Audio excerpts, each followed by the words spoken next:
Part 2. A traceable ballot is a weapon that can be used against you. For those of you just tuning in, I want to clarify the foundation of this fight. This isn't about politics.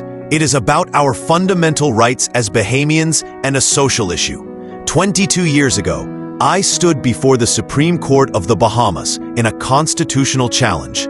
My argument was that the traceable ballot is a direct violation to my right to free expression. If a citizen cannot vote in true secrecy, they cannot express their political will freely without the fear of retaliation. I personally wrote 14 clear, undeniable negative points and risks against every Bahamian, detailing why the traceable ballot is a weapon and a threat to your way of life, as well as over a dozen positive points that can be beneficial to the entire nation if we adopt the untraceable ballot.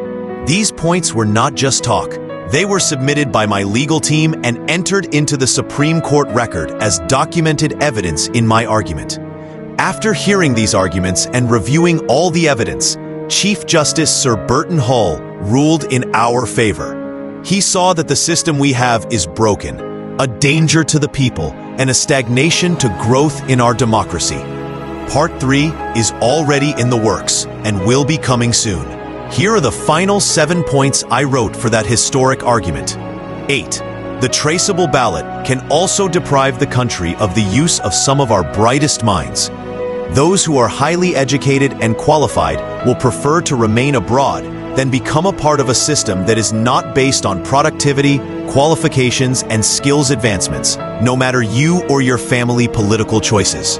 However, political advancements rules, resulting in some of our best minds leaving home and offering their qualifications to other countries. 9. It also stifles the growth of patriotism, because when the people get the courage to stand up and speak out, they are punished.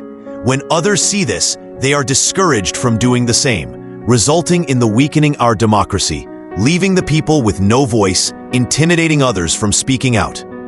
Thus, we have no freedom of speech. 10. Corruption can flourish and grow because what is written in our Parliamentary Elections Amendment Act 1992 allows the tracking of how we vote. This makes a part of the electoral process undemocratic and prone for corruption. 11. It also makes all who take part in the managing, organizing, and processing of the elections open to accusations of wrongdoings against the nation, resulting in silence from our upper-class citizens, such as our civil servants, educators, and others who normally work the polls. It also makes them complicit in wrongdoings against their own brothers and sisters. Such being the reality, who could stand for justice? Thus, there is no justice for all. 12. The traceable ballot makes it possible for the politicians to have a godlike power that makes some of us act like their servants when it should be the other way around because they are hired by the people. Hence, we are the boss. 13. It discourages the people because they watch some of us do our best and get no credit for doing so, while others do virtually nothing in comparison, but yet they get everything. 14. The dispensing of justice can be tampered with by selecting a jury with virtually identical voting records. These 14 points were more than just an argument. They were documented evidence in my view that went a long way with influencing the Chief Justice decision.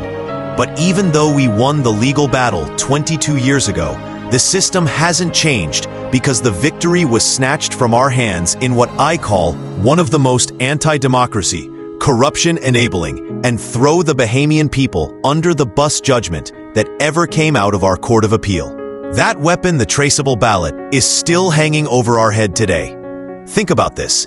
If we are free, why is the political chain still around our necks? We don't need more promises. We need the secret, untraceable ballot that the Constitution and the Supreme Court already agreed we should have. Your vote is your voice, but only if it's truly secret. It is time to finish what was started.